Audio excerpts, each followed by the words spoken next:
ప్రజాప్రతినిధులకు గోపాలపురం మా గ్రామ ప్రజలకు నమస్కారాలు. మేము గోపాలపురం గ్రామ వాసులము. మేము గోపాలపురం గ్రామంలో గతం మా తాత ముత్తాతల దగ్గర నుంచి 100 సంవత్సరాల నుంచి మేము స్థిర నివాసం ఏర్పరచుకొని మేము అక్కడ ఉంటాం. మేము అక్కడ దాదాపుగా 70-80 సంవత్సరాల నుంచి కూడా అక్కడ శ్మశాన వాటిక ఊర చెరువులో సర్వే నెంబర్ 89లో 3 ఎకరాల 11 గుంటలు మాకు గ్రామ పంచాయతీ నుంచి మాకు ఇవ్వడం జరిగింది. మా తాత ముత్తాతల నుంచి అక్కడ గోపాలపురం గ్రామ ప్రజలందరూ సంబంధించినటువంటి ఎవరు చనిపోయినా కూడా అక్కడ సమాధులు గోరీలు అక్కడ కట్టడం జరిగింది. గతంలో దాదాపుగా ఒక 10 సంవత్సరాల కింద ప్రకృతి విపత్తు వల్ల వర్షం వరదల కారణంగా అక్కడ మొత్తం ఉన్నటువంటి జాగలో ఒక 10 ఎకరాలు అక్కడ మిగిల్చి మిగతా అంతా కబ్జా గురి చేయడం వలన అక్కడ ఒక తాత్కాలిక విపత్తును సృష్టించి అక్కడ కిందనున్న ఖాళీలు కొన్ని మునడం జరిగింది. అది అందరికీ బాధాకరమైన విషయం. ఎందరో ఆస్తులు కోల్పోయినారు, ఎన్నో కోల్పోయినారు. అయినప్పటికీ కూడా ప్రభుత్వం వారు వాటిలో గుర్తించి అక్కడ ఒక రిటర్నింగ్ వాల్ అనే పేరుతోటి ప్రజలందరికీ శాశ్వత పరిష్కారం కోసం మాత్రమే అక్కడ అభివృద్ధి పనులను చేయడం జరుగుతుంది. మీ శాశ్వత పరిష్కారం కోసం అభివృద్ధి పనులు చేయండి, మేము ఇబ్బంది ఎవరము కూడా కాదు ఇక్కడ. కానీ అక్కడ మా పితరులు ఉన్నటువంటి సమాధులు భవిష్యత్తులో మా గోపాలపురం గ్రామ ప్రజలు చనిపోతే అక్కడ ఖననం చేసుకోనికి సమాధులు నిర్మించుకోనికి అక్కడ ఎటువంటి ఇబ్బంది గురి చేయదు మొదలు. ఎందుకు అంటే అది ఇప్పుడు ఏర్పడ్డది కాదు. గోపాలపురం గ్రామంలో ఒక బీసీ వాడ అంటే ఒక గౌమ్లోళ్ళు ఒక మాదిగోళ్ళు మాత్రమే ఒకప్పుడు ఉండేది. అక్కడ 3 ఎకరాల 11 గుంటలు అప్పుడే 70-80 సంవత్సరాల క్రితమే అక్కడ కేటాయించిండ్రు. ఆ కేటాయించిన స్థలాన్ని కూడా మాస్టర్ ప్లాన్ ద్వారా కూడా అక్కడ మండల ఆఫీసుల ద్వారా 2005 సమాచార హక్కు చట్టం ద్వారా కూడా తీసుకోవచ్చు.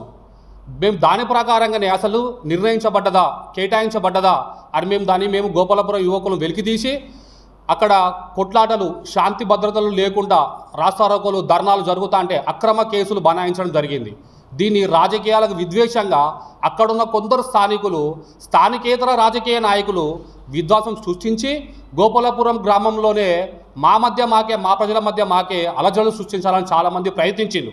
వీటన్నిటికీ మేము దూరంగా ఉండి న్యాయపరమైనటువంటి మా చట్టాన్ని మేము గౌరవిస్తూ మేము రాజ్యాంగానికి అనుకూలంగా మాకు కలిగినటువంటి మా రాజ్యాంగ హక్కులను మేము నెరవేర్చుకోనికి మేము న్యాయ పోరాటం చేస్తున్నాము. మేము శాంతియుత పోరాటం చేస్తున్నాము. దాంట్లో భాగంగానే ఈరోజు అత్యున్నత న్యాయస్థానమైనటువంటి న్యాయాన్ని కాపాడేటువంటి హైకోర్టును ఆశ్రయించడం జరిగింది. హైకోర్టు మాకు తాత్కాలిక ఉపశమనంగా స్టే ఆర్డర్ ఇవ్వడం జరిగింది. మా గోసలు మా బాధలు మా కష్టాలను విని భవిష్యత్తులో కూడా మా కుమారులకు కానీ మా వంశాలకు కానీ అక్కడ గోపాలపురం ఉన్న గ్రామ ప్రజలకు కానీ ఎటువంటి ఇబ్బంది కలగకూడదనే ఉద్దేశంతో మా బాధలను మా గోసలను విని హైకోర్టు వారు మాకు ఈరోజు ప్రభుత్వ పనులకు ఎటువంటి అడ్డంకు జరగకుండా ప్రభుత్వం చేసేటువంటి అభివృద్ధి ప్రయోజనాలు వాళ్ళ పనులు వాళ్ళు చేసుకుంటూ గోపాలపురం గ్రామంలో ఉన్నటువంటి సమాధులను తొలగించకుండా తొలగించిన సమాధులకు పునర్నిర్మాణం చేపట్టి శాశ్వత పరిష్కారం కోసము ఉన్నతాధికారులకు ప్రజాప్రతినిధులకు ఇక్కడ స్టే ఆర్డర్ ఇవ్వడం జరిగింది. మేము విన్నవించుకుంటున్నాం అధికారులకు కానీ ప్రజాప్రతినిధులకు కానీ, మీరు చేసేటువంటి అభివృద్ధి పనులకు మేము ఎక్కడ కూడా ఆటంకం కాదు, అడ్డం కాదు. మేము చేసే న్యాయ పోరాటము ఎవ్వరికి స్వార్థ ప్రజల కోసం కాదు.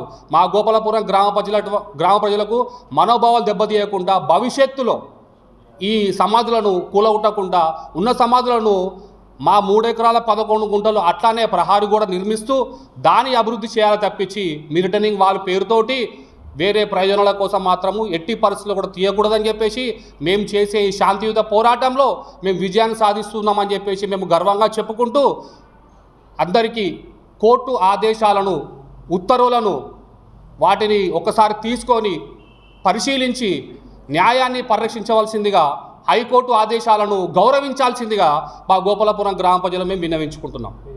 నా పేరు కందుకూరు మహేందర్, గోపాలపురం గ్రామ నివాసిని.